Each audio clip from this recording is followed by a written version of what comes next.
Hello student, Tapovan group of school તરફથી આપ સૌનું હાર્દિક સ્વાગત છે. પ્રીવિયસ લેક્ચરમાં જે આપણે રિલેશન પરના ક્વેશ્ચન કરતા હતા તેમાં આગળ વાત કરીએ. ક્વેશ્ચન નંબર સપોઝ આપણે અમુક ક્વેશ્ચન જોયા હતા 1.1ના ક્વેશ્ચન 1.5 સુધી જોયું હતું. ઓકે, ચલો ક્વેશ્ચન નંબર 2. ક્વેશ્ચન નંબર 2માં સંબંધ આપેલો છે S is equals to AB કે જ્યાં A less or equals to B square. Okay, તો હવે આવા 4 પ્રશ્ન છે, સેમ ટુ સેમ અલગ અલગ સંબંધ આપેલા છે. આ એક પ્રશ્ન હું કરાવું છું, બાકીના 3 તમે ટ્રાય કરજો. અને કાલે મેં આ સંબંધને લગતા તમને શીખવાડ્યું હતું કે આને આ રીતે લખી શકાય. એ રિલેશન અથવા એ સંબંધ છે બી, એ અને બી વચ્ચેનો સંબંધ શું છે? તો કે a less or equals to B square. આ રીતે લખી શકાય. અથવા રિલેશન લખો કે સંબંધ લખો, જે નામ આપ્યું હોય. અહીંયા સંબંધ નામ એસ આપેલું છે તો આપણે એ અને બી વચ્ચેનો સંબંધ લખશું.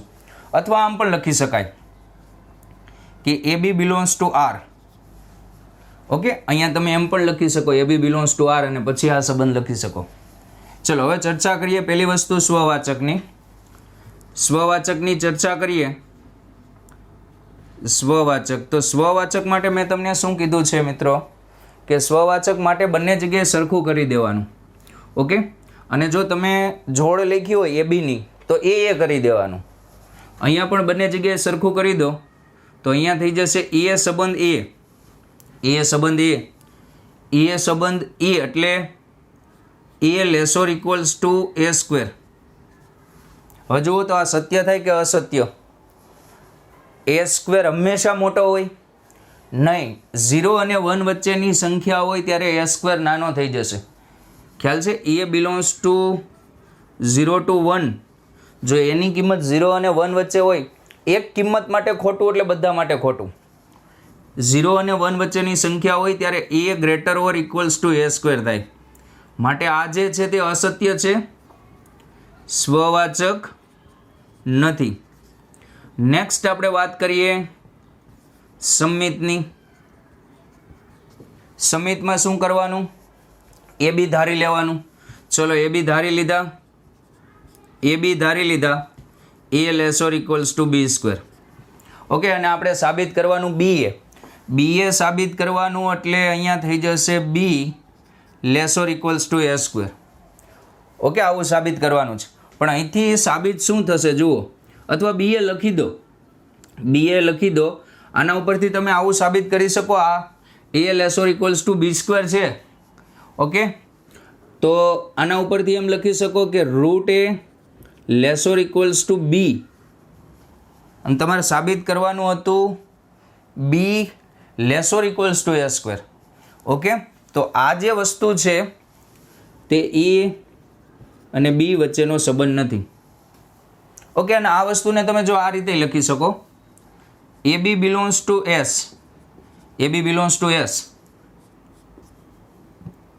એ less or equals to B square અને root A less or equals to B. Okay, તો અહીંયા તમે લખી શકો કે B A does not belongs to S. આ બંને દર્શાવવાની મેથડ છે. ઓકે, આનો અર્થ એમ થાય એ સંબંધ છે બી, જે મેં શોર્ટમાં લખેલું છે. ખ્યાલ આવી ગયો? ચલો પરંપરિત માટે વાત કરીએ. તો પરંપરિત માટે 3 ધારણા મૂકવાની, 2 ધારણા. કઈ 2 ધારણા? એક એ અને બી વચ્ચેનો સંબંધ શું થશે? A less or equals to B square. B અને સી વચ્ચેનો સંબંધ શું થશે? B less or equals to C square થશે. આ રીતે.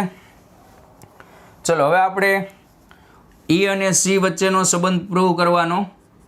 એ less or equals to C square, આવું પ્રૂવ કરવાનું છે. ઓકે, તો અહીંયા જુઓ,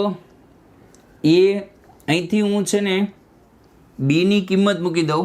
બીની કિંમત જુઓ, અહીંથી રૂટ એ જેવી થશે, એક્ઝેક્ટ નહીં થાય પણ આ તો રૂટ એ. ઓકે, અથવા બી અહીંયા મૂકી દો તોય ચાલે. તો એ લેસ ઓર ઇક્વલ્સ ટુ સીની 4 ઘાત થઈ જાય. ફાઇનલી જવાબ એ જ આવશે, a લેસોર ઇક્વલ્સ ટુ c ની 4 ઘાત. અહીંથી b અહીંયા મૂકી દીધો, b એટલે રૂટ એ જેવું થશે, ઇનઇક્વાલિટીમાં થશે. ઓકે, માટે આ સંબંધ પરંપરિત નથી. અહીંયા તમે લખી શકો, કાં તો આ રીતે લખવાનું a સંબંધ નથી c, અથવા શું લખવાનું ac does not belongs to s. Okay, પરંપરિત નથી. ચલો નેક્સ્ટ ક્વેશ્ચન જોઈએ. નેક્સ્ટ ક્વેશ્ચનમાં આપણે 2 થી 3 પ્રશ્ન તમારે ટ્રાય કરવાના છે. પ્રશ્ન નંબર 8 જોઈએ. પ્રશ્ન નંબર 8માં આપેલું છે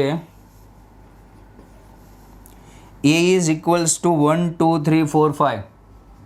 1 2 3 4 5. ઓકે, અને એક સંબંધ આપેલો છે, સંબંધ r આપેલો છે, રિલેશન આમાં કીધેલું છે r, કે એ બી કે જ્યાં માનાંકમાં a માઇનસ બી યુગ્મ છે. ઓકે, ચલો હવે આમાં 2 થી 3 સવાલ છે. બીજો સવાલ છે એ આપણે પછી જોશું, પણ તમને સવાલ કહી દઉં. બીજો સવાલ આ રીતે છે કે 1 3 5 ના બધા ઘટકો પોતાની સાથે r સંબંધ ધરાવે છે, અને 2 4 ના પણ બધા પોતાની સાથે r સંબંધ ધરાવે છે, પરંતુ 1 3 5 નો એક પણ ઘટક 2 4 સાથે r સંબંધ ધરાવતો નથી. ચલો એની પછી ચર્ચા કરીશું આપણે. 8માં 2 પ્રશ્ન પૂછેલા છે. પહેલો પ્રશ્ન, આ સંબંધને મારે સામ્ય બતાવવો છે. ઓકે, તો આમાં કાં તો તમે જોડ લખી દો, જેમ કે અહીંયા કઈ જોડ આવશે, 1 1 આવશે, પછી 1 2 નહીં આવે, 1 3 આવશે, 1 4 નહીં આવે, 1 5 આવશે. તમારે અહીંયા 1 સાથે એવો બી મૂકવાનો કે જેથી બાદબાકીનો માનાંક યુગ્મ થાય. ઓકે, એક રીત જોડ લખીને પણ કરી શકો, પણ આપણે મેઇન મેથડથી કરીએ. જો આ પ્રશ્ન હું બીજી મેથડથી તમને સમજાવું, એટલે લખવાની પદ્ધતિ બીજી. એમ જેમ કે સ્વવાચક આપણે ચેક કરીએ, સ્વવાચક. ઓકે, સ્વવાચક માટે આપણે શું લેતા, એ સંબંધ એ. તો અહીંયા હું એમ લખું A B belongs to R. A B belongs to R. આપણો સંબંધ શું હતો, પહેલાં આપણે સંબંધ લખી દઈએ, A B belongs to R. આને આમ પણ લખી શકો, આ જ વસ્તુને, એ રિલેશન બી. આ બંને સેમ જ કહેવાય. ખ્યાલ આવ્યો? ચલો, A B belongs to R. R એટલે વાસ્તવિક નથી, આ સંબંધ છે. શું સંબંધ આપેલો છે, માનાંકમાં a માઇનસ બી કેવું છે, યુગ્મ છે. ઓકે, ચલો સ્વવાચક માટે શું કરશું, સ્વવાચક માટે એ બિલોંગ્સ ટુ આર કરી દેશું, એ બિલોંગ્સ ટુ આર. ઓકે, તો અહીંયા થઈ જશે માનાંકમાં a માઇનસ a કેટલું આવશે, આ 0, જે યુગ્મ છે. ઓકે, માટે સ્વવાચક છે. જો તમે જોડ લખો તો પણ તમને ખબર પડે કે અહીંયા 1 1 મૂકી શકો, 2 2 મૂકી શકો, 3 3 મૂકી શકો, 4 4 મૂકી શકો, 5 5 મૂકી શકો, બધી જોડ આવી જાય. પરંતુ જોડમાં પરંપરિતમાં ગણતરી લાંબી થઈ જશે, એ કરતાં આ રીતે જ ચેક કરી લેવાનું. સેકન્ડ વસ્તુ, સંમિત. ઓકે, સંમિતમાં એ બી ધારી લેવાનું, બી એ સાબિત કરવાનું. ચલો, એ બી ધારી લીધું, આમાં કંઈ નહીં બોલવાના, ધારી લેવાનું એ માઇનસ બી યુગ્મ છે. ચલો, માનાંકમાં એ માઇનસ બી યુગ્મ હોય તો સ્વાભાવિક છે કે બી માઇનસ એ પણ યુગ્મ થાય કે ન થાય. તમે તમારી રીતે 2 3 સંખ્યા મૂકી જોજો અહીંયા, પણ આ યુગ્મ થવું જોઈએ. એવી સંખ્યાઓ લેવાની કે એ માઇનસ બી યુગ્મ થવું જોઈએ. પછી તમે એ માઇનસ બી અયુગ્મ કરશો ને તો બી માઇનસ એ અયુગ્મ જ થશે. ટૂંકમાં ધારણા સત્ય હોવી જોઈએ આપણી. એ બી સત્ય ધારવાનું છે અને પછી બી એ સાબિત કરવાનું છે. જો સાબિત થઈ જાય તો સંમિત હોય. તો અહીંયા જુઓ સાબિત થઈ ગયું છે, તો અહીંયા બી એ બિલોંગ્સ ટુ આર. આપણે આ રીતે કરતા અત્યાર સુધી, એ સંબંધ, એ રિલેશન બી અને બી રિલેશન એ. લખવાની પેટર્ન અલગ છે પણ બંને સેમ જ છે. માટે સંમિત પણ છે. ઓકે, નેક્સ્ટ આપણે પરંપરિતની ચર્ચા કરીએ. પરંપરિત. ઓકે, એમાં બે વસ્તુ ધારવાની. એ બી બિલોન્ગ્સ ટુ આર. ઓકે, એ બી બિલોન્ગ્સ ટુ આર એટલે એ માઇનસ બી કેવા છે? યુગ્મ છે. અને બીજું BC બિલોન્ગ્સ ટુ આર એટલે બી માઇનસ સી યુગ્મ છે. હવે આપણે સાબિત કરવાનું છે એ માઇનસ સી યુગ્મ છે. આ બે તો સત્ય જ છે. તો આમાં લખવું કઈ રીતે એ ઇમ્પોર્ટન્ટ નથી, તમને ખ્યાલ આવવો ઇમ્પોર્ટન્ટ છે. ચલો, આ યુગ્મ ક્યારે થાય? તો કે સમજો આ અયુગ્મ છે, અયુગ્મ એટલે ઓડ, અને આ પણ અયુગ્મ છે. ઓકે, અયુગ્મ માઇનસ અયુગ્મ થઈ ગયું યુગ્મ. ચલો, તો આ તો અયુગ્મ લીધું હતું આપણે, તો હવે યુગ્મ થવા આ પણ કેવું હોવું જોઈએ? અયુગ્મ. તો જ યુગ્મ થાય ને. હું શક્યતા વિચારું છું. આ યુગ્મ ક્યારે થાય? તો કે જો મેં એ ને અયુગ્મ સંખ્યા લીધી તો બી પણ ફરજિયાત અયુગ્મ જ થવાની જોઈએ. તો જ બે અયુગ્મની બાદબાકી યુગ્મ આવે. બી અયુગ્મ તો બી અહીંયા પછી અયુગ્મ જ લેવાના. તો હવે સી ને પણ ફરજિયાત અયુગ્મ જ થવું પડે. તો અયુગ્મના કેસમાં એ માઇનસ સી જુઓ યુગ્મ થઈ ગયું. બીજો કેસ સપોઝ આપણે અહીંયા લખતા જઈએ પણ લખવું ઇમ્પોર્ટન્ટ નથી. એ મેં અયુગ્મ લીધા, અયુગ્મ. ઓકે, તો કમ્પલસરી બી પણ કેવા થાય? અયુગ્મ. દેખાય? તો જ યુગ્મ થવાનું છે. અને બી અયુગ્મ લીધા તો બી માઇનસ સી યુગ્મ ક્યારે થાય? સી અયુગ્મ હોય તો જ થાય. માટે અહીંયા તો સાબિત થઈ ગયું કે માનાંકમાં એ માઇનસ સી કેવા છે? યુગ્મ છે. હવે બીજો કેસ આ રીતે છે. આમાં જ તે સેકન્ડ કેસ કે એ યુગ્મ લઉં. સપોઝ એ યુગ્મ સંખ્યા છે, એને મેં યુગ્મ લીધા અને તમારે એ માઇનસ બી એવા મૂકવાના કે બાદબાકી યુગ્મ જ થાય? તો એક જ કેસમાં થાય. એ યુગ્મ હોય તો ફરજિયાત બી યુગ્મ થવા જોઈએ. ચલો, બી ફિક્સ થઈ ગયા.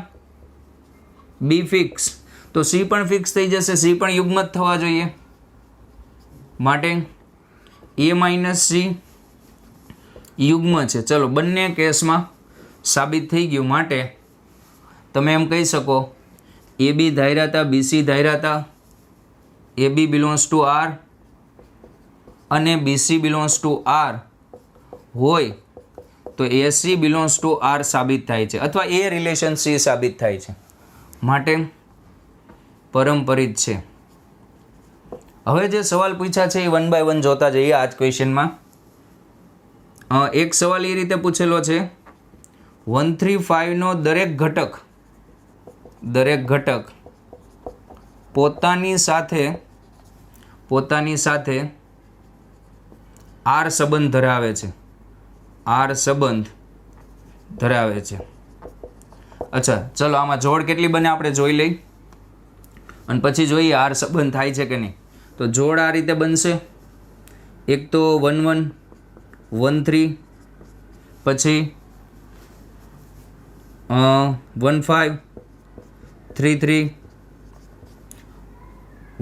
3 3 3 1 3 5 5 1 5 1 5 3 5 5. ઓકે, 3 3 6 3 9. હવે જુઓ એ માઇનસ બી આમાં યુગ્મ થાય છે કે નહીં? સંબંધ આર એટલે શું હતું કે એ માઇનસ બી યુગ્મ થવા જોઈએ. તો આમાં એ માઇનસ બી યુગ્મ થાય છે? એ માઇનસ બી હા આમાં થાય છે. આમાં પણ એ માઇનસ બી યુગ્મ થાય છે, આમાં યુગ્મ થાય છે, એમાં યુગ્મ થાય છે. માટે 135 નો દરેક ઘટક આર સાથે સંબંધ ધરાવે છે. આ વસ્તુ સત્ય છે. બીજું 24 નો દરેક ઘટક પોતાની સાથે આર સંબંધ ધરાવે છે. ઓકે, તો બધા ઘટકો લખીએ તો ક્યાં ક્યાં થશે? 2 2 2 4, પછી 4 2 અને 4 4. ચેક કરી લો. આ બેની બાદબાકીનો માનાંક યુગ્મ થવો જોઈએ. તો અહીંયા યુગ્મ થશે, અહીંયા યુગ્મ થશે, અહીંયા યુગ્મ થશે, અહીંયા યુગ્મ થશે, તો સંબંધ ધરાવે છે. અને ત્રીજું સાબિત કરવાનું છે 135નો દરેક ઘટક 24 સાથે આર સંબંધ ધરાવતો નથી. ઓકે, દેખીતી વસ્તુ છે. અયુગ્મ માઇનસ યુગ્મ એટલે અયુગ્મ આવવાનું છે. આ બધું લખવાની જરૂર ન હોય, ડાયરેક્ટ ખ્યાલ આવી જાય.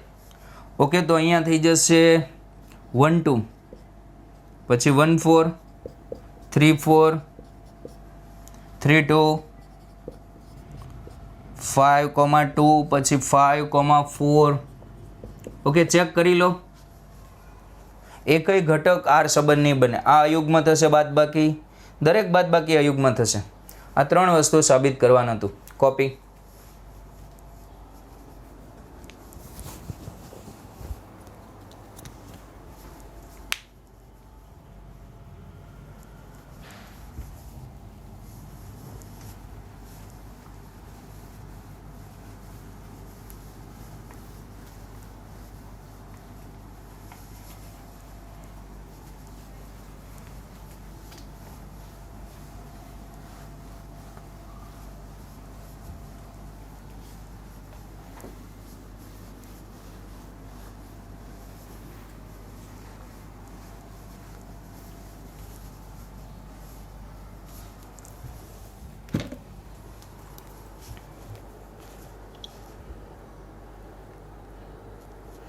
ઓકે સ્ટુડન્ટ, પ્રશ્ન નંબર 9 તમારાથી થઈ જશે. આ ટાઈપનો છે અને પ્રશ્ન 10માં ઉદાહરણ આપવાના છે, જે જરૂરી નથી. પરીક્ષામાં તમને એવું નહીં પૂછે કે આનું ઉદાહરણ આપો, અને કદાચ પૂછે તો બધા સંબંધ તમે ભણશો એટલે ઉદાહરણ તમને ઓટોમેટિક આવડી જશે. ઓકે, ચલો પ્રશ્ન નંબર 11 ટ્રાય કરીએ. સાબિત કરો કે એક સંબંધ આપેલો છે. સંબંધ આ રીતે આપેલો છે. આર સંબંધ આપેલો છે. પ્રશ્ન નંબર 11માં. ઓકે, આ રીતનો સંબંધ આપેલો છે. આર PQ કે જ્યાં P નું ઉગમ બિંદુથી અંતર એ Q નું ઉગમ બિંદુથી અંતર જેટલું છે. ઓકે, આ સંબંધને સામ્ય સાબિત કરવો છે. આને હું શોર્ટમાં લખી દઉં. જુઓ, P અને Q વચ્ચેનો સંબંધ શું આપ્યો છે? PQ બિલોંગ્સ ટુ R, અથવા P રિલેશન Q એમ પણ લખી શકો. ગાણિતિક રીતે લખીએ તો આવું આપ્યું છે. OP ઇક્વલ્સ ટુ OQ થાય કે નહીં? OP એટલે P નું ઉગમ બિંદુથી અંતર અને OQ એટલે Q નું ઉગમ બિંદુથી અંતર. તમને રકમમાં જે સંબંધ આપ્યો છે તે એમ આપ્યો છે કે P ઉગમ બિંદુથી જેટલો દૂર છે એટલો દૂર Q છે. તો હવે તો આ એકદમ ઇઝી થઈ ગયો. ચલો, પહેલું સ્વવાચક માટે શું કરવાનું? બંને જગ્યાએ સરખું મૂકી દેવાનું. ઓકે, ચલો, તો OP બરાબર OP થઈ જાય કે નહીં? માટે સંબંધ સ્વવાચક છે. બીજી વસ્તુ સંમિત. સેકન્ડ વસ્તુ સંમિત. ઓકે, સંમિત માટે બે ધારણા કરવાની, સોરી એક જ ધારણા PQ ની. ચલો, PQ ધારી લો. તો PQ belongs to R, OP બરાબર OQ. અને સાબિત શું કરવાનું? QP સાબિત કરવાનું. ખ્યાલ આવ્યો? ચલો, તો આને તમે આમ લખી શકો, OQ બરાબર OP. લખાય કે ન લખાય? આ OP બરાબર OQ ને PQ કહેવાય, તો OQ બરાબર OP ને શું કહેવાય? QP belongs to R. માટે સંબંધ સંમિત છે. આ ભાઈ વિચારવાનું નથી, ડાયરેક્ટ ખબર પડે.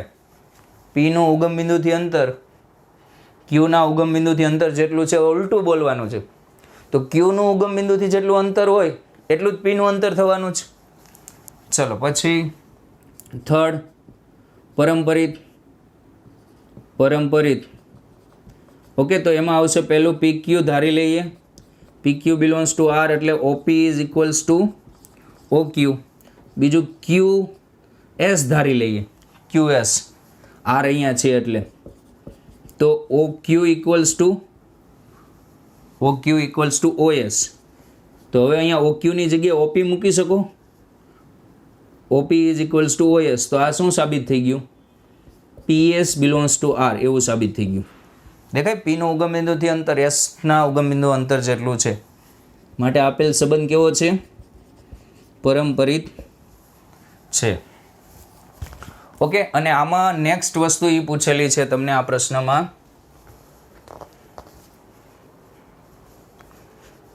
કે ઉગમ બિંદુ સિવાયના સાબિત કરો કે ઉગમ બિંદુ સિવાયના બિંદુ પી સાથે સંબંધ આર ધરાવતા બધા જ બિંદુઓ પીમાંથી પસાર થતું અને ઉગમ બિંદુ કેન્દ્રવાળું વર્તુળ છે. ઇન શોર્ટ આનો સામ્ય વર્ગ પૂછેલો છે. સામ્ય વર્ગ એટલે આમાં જેટલા બિંદુઓ આવતા હોય ને એ પૂછ્યા છે. ઓકે, સિમ્પલ વસ્તુ છે. સંબંધ શું કહે છે? ઉગમ બિંદુથી પીનું અંતર આ છે. ઓકે, એટલું જ ઉગમ બિંદુથી અંતર કોનું છે? ક્યુનું છે. હવે શું કીધું કે પી આરે સંબંધ ધરાવતા બધા બિંદુ લખો. પી આરે સંબંધ ધરાવતા બધા બિંદુ લખો. ઓકે, તો પી આરે બધા જ એટલે પીનું અહીંથી જેટલું અંતર થાય એવા બધા બિંદુ લખી દેવાના.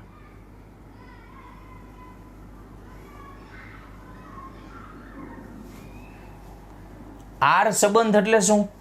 સંબંધ આરમાં શું કીધું છે કે પીનું ઉગમ બિંદુથી અંતર છે એવા બીજા બિંદુઓ ગોતો. તો પીનું ઉગમ બિંદુથી અંતર 5 હોય તો એવા બીજા બિંદુઓ તમને આટલા મળ્યા.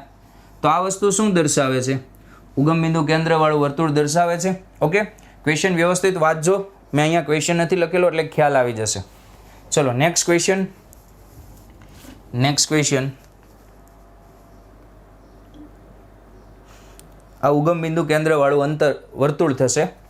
ખ્યાલ આવ્યો? અહીંયા 5 અંતર હોય તો રકમ એમ કહે છે, સંબંધ એમ કહે છે ઉગમ બિંદુથી એવા જ બિંદુ લેવાના કે જે પીના અંતર જેટલા હોય.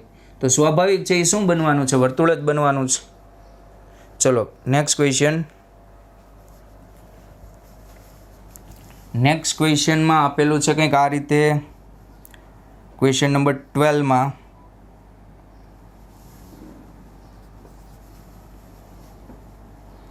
એક સંબંધ આપેલો છે આ T1 અને T2 વચ્ચેનો, અને એમ કીધું છે ત્રિકોણ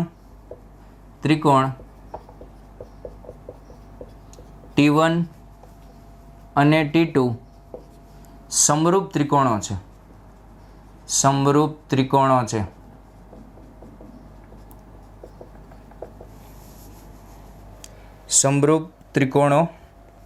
છે. ચલો આમાં પણ બીજો સવાલ છે પણ એ પછી જોશું. આ સંબંધ કેવો છે એ આપણે વિચારીએ. ચલો T1 અને T2 વચ્ચેનો સંબંધ શું છે પહેલાં એ લખી દો.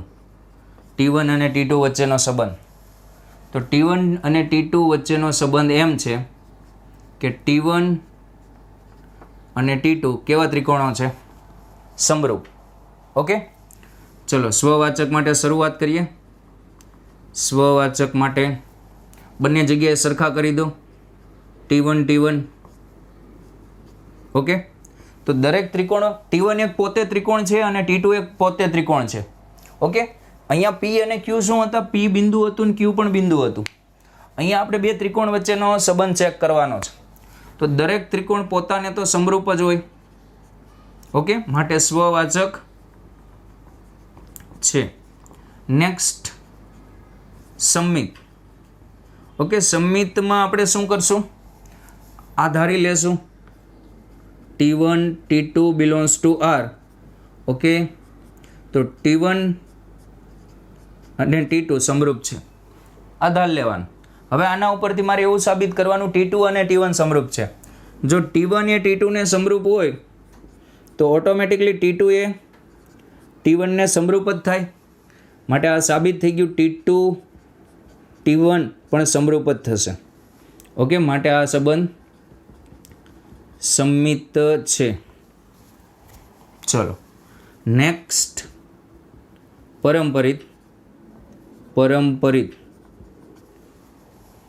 પરંપરિતમાં બે વસ્તુ ધારવાની, T1 T2, એટલે T1 સમરૂપ છે T2 અને T2 T3, એટલે T2 સમરૂપ છે T3. ચલો T1 એ T2 ને સમરૂપ, T2 એ T3 ને સમરૂપ, તો ઓલ્ટરનેટિવલી T1 એ T3 ને સમરૂપ થઈ જ જાય. આ A બરાબર B, B બરાબર C જેવું છે. તો T1 T3 એક્ઝેક્ટલી એના જેવું નહીં, પણ તમે સમજવા માટે યુઝ કરી શકો. ઓકે, માટે પરંપરિત છે. હવે રકમમાં તમને 3 ત્રિકોણ આપેલા છે. એક ત્રિકોણ આપ્યો છે T1, એની બાજુના માપ આપ્યા છે 3, 4 અને 5. બીજો ત્રિકોણ આપ્યો છે 5, 12 અને 13. અને ત્રીજો ત્રિકોણ આપ્યો છે, આ બાજુના માપ છે 6, 8 અને 10. ઓકે, બીજો સવાલ કરાવું છું. પહેલો સવાલ તો સાબિત થઈ ગયો, સ્વવાચક સાબિત થઈ ગયું, સમિત સાબિત થઈ ગયું, પરંપરિત સાબિત થઈ ગયું. માટે આ સંબંધ તમે અહીંયા કેવો કહી શકો? સામ્ય, ઇક્વિવેલન્સ. અને અહીંયા પણ આ જે સંબંધ છે તે સંબંધ કેવો કહી શકો? સામ્ય સંબંધ છે. ખ્યાલ આવ્યો? 3 એ 3 થાય એટલે સામ્ય સંબંધ થઈ જાય. ચલો પછી હવે આમાં 3 ત્રિકોણ આપેલા છે અને એમ પૂછેલું છે કે કયા બે, આમાંથી કોઈ બે લેવાના જે આ સંબંધ ધરાવતું હોય, આર સંબંધ ધરાવતું હોય, રિલેશન આર ધરાવતું હોય. રિલેશન આર એટલે આ બે ત્રિકોણ સમરૂપ થવા જોઈએ. ચલો T1 અને T2 સમરૂપ થશે? નહીં થાય. જુઓ બાજુનો ગુણોત્તર જુઓ, સરખો નહીં થાય. T1 અને T3માં બાજુનો ગુણોત્તર લ્યો. T1 અને T3 માટે બાજુનો ગુણોત્તર તો 3/6, 4/8, 5/10. જુઓ તો આ બધું સરખું જ થશે. આ હાફ અને આ હાફ. માટે અહીંયા લખી શકો T1 સમરૂપ છે T3, માટે T1 અને T3 સંબંધ R ધરાવે છે. Okay, copy.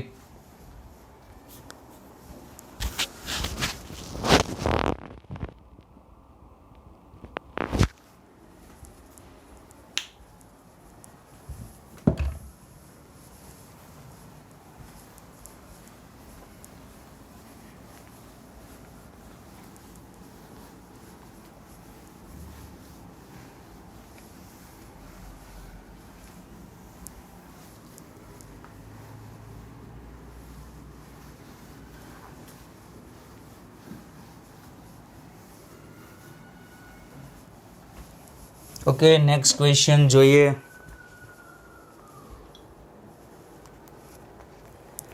ઓકે, નેક્સ્ટ ક્વેશ્ચનમાં એની અંદર બહુકોણ આપેલા છે.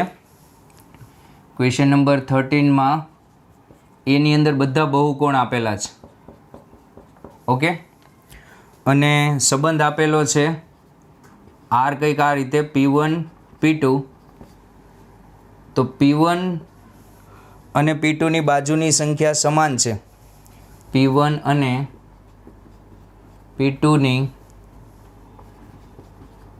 બાજુની સંખ્યા સમાન છે. ઓકે,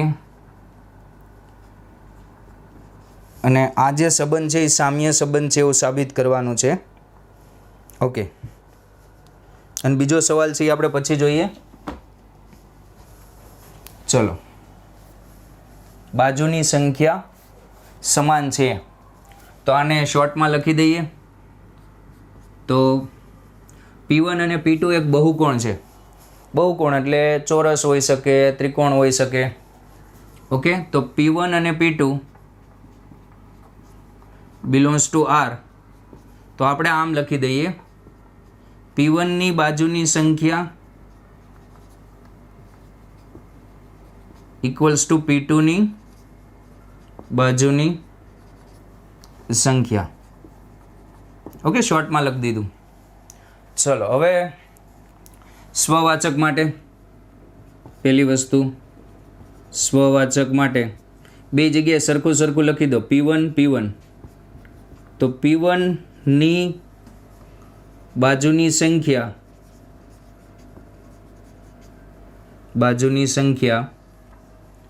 P1ની બાજુની સંખ્યા ઇક્વલ્સ ટુ P1ની બાજુની સંખ્યા.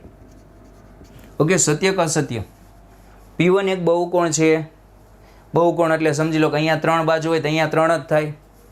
માટે સ્વવાચક છે. સેકન્ડ, સમમિત માટે P1 અને P2 ધારણા કરો. P1 અને P2 ધારણા કરો. ઓકે, તો શું લખી શકો? P1ની બાજુની સંખ્યા ઇક્વલ્સ ટુ P2ની બાજુની સંખ્યા. ચલો આ ધારી લેવાનું. હવે P2 P1 સાબિત કરવાનું. તો P1માં જેટલી બાજુ એટલી P2માં, તો P2માં જેટલી બાજુ એટલું P1માં. તો P2ની બાજુની સંખ્યા ઇક્વલ્સ ટુ P1ની બાજુની સંખ્યા. ઓકે, માટે સમમિત પણ છે. ચલો થર્ડ,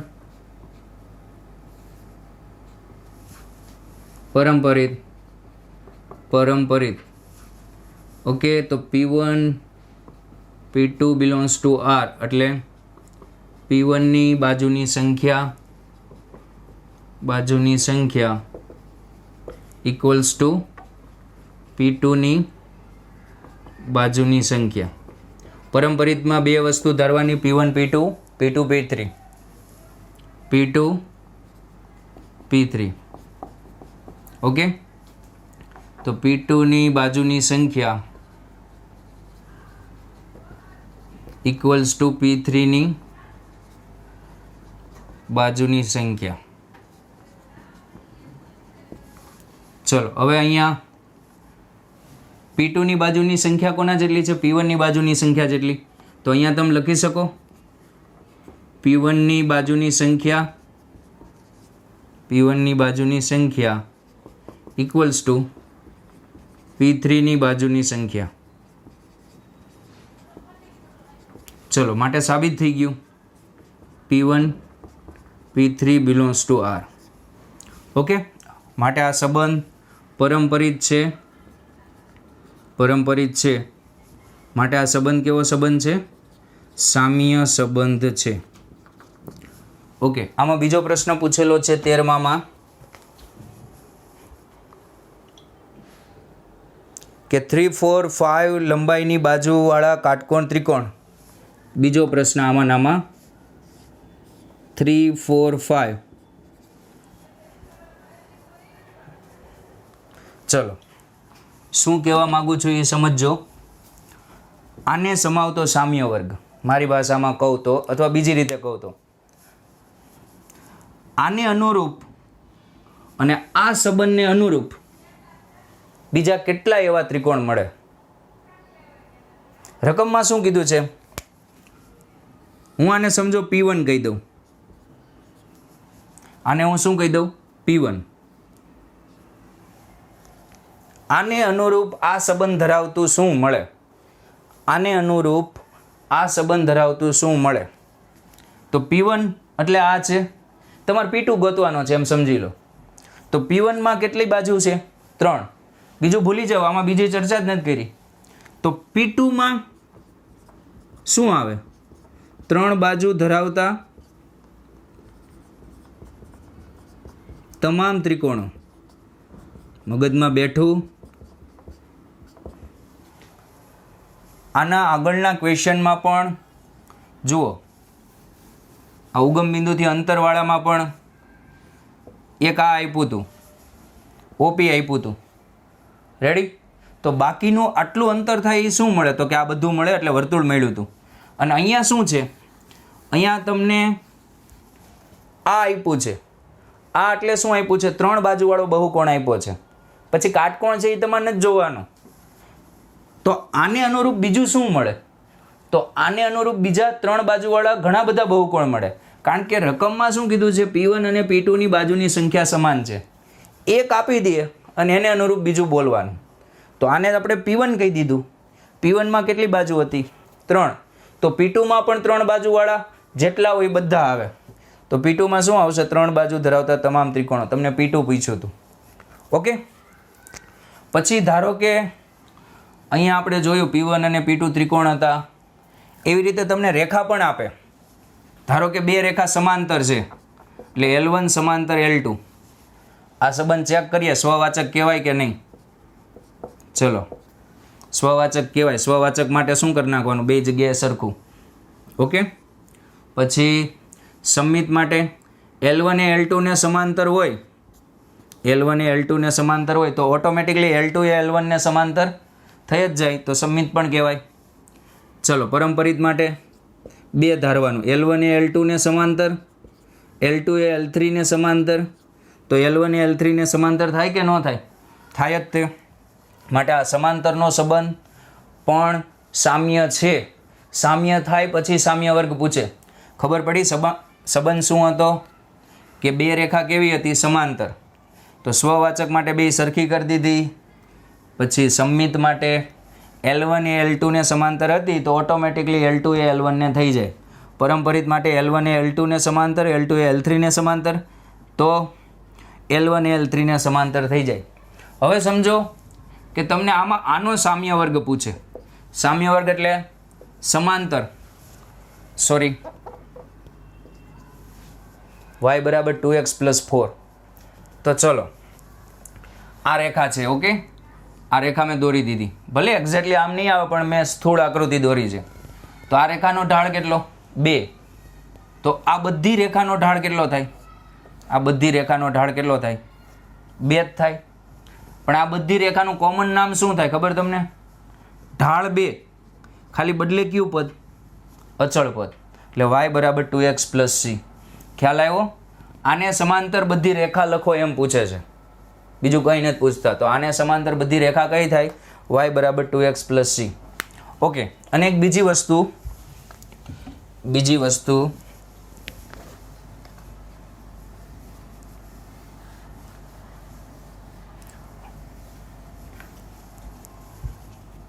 જો અહીંયા લંબ આપે, x લંબ છે y, આ બંને રેખા છે. ઓકે. તો આ સંબંધ ચેક કરીએ. સ્વવાચકમાં આ રેખા ને આ રેખા પોતે પોતાને લંબ ન થાય. ખ્યાલ આવ્યો? તો સ્વવાચક આ સંબંધ નહીં થાય. સમમિત જો x એ y ને લંબ હોય તો y એ x ને લંબ કહેવાય જ તે. આ x એ y ને લંબ તો y એ x ને લંબ કહેવાય જ. પરંપરિતમાં x ને લંબ y ને લંબ z, x ને લંબ y ને લંબ z, તો x અને z કેવી થાય? સમાંતર થાય અથવા સંપાતી થાય. તો આ જે સંબંધ છે એ માત્ર સમમિત જ થશે. એ હવે તમારે વિચારતા શીખવાનું. ચલો, બીજી વસ્તુની વાત કરીએ આપણે. તો મેં આ લખાયું હતું A belongs to R, અથવા તો આને કેવો કહેવાય? સમમિત, સોરી, સ્વવાચક. આને કેવો સંબંધ કહેવાય? સ્વવાચક. પછી AB belongs to R ધારીને BA belongs to R સાબિત કરો તો આને કહેવાય સમમિત. પછી AB belongs to R અને BC belongs to R ધારીને AC belongs to R સાબિત કરો તો એને કહેવાય પરંપરિત. ઓકે. આ જે વસ્તુ હતી એ સિંગલ ઘટક માટે હતી, એ પણ ઘણીવાર સંબંધ જો આવો આપી દે તમને, આ ટાઈપનું.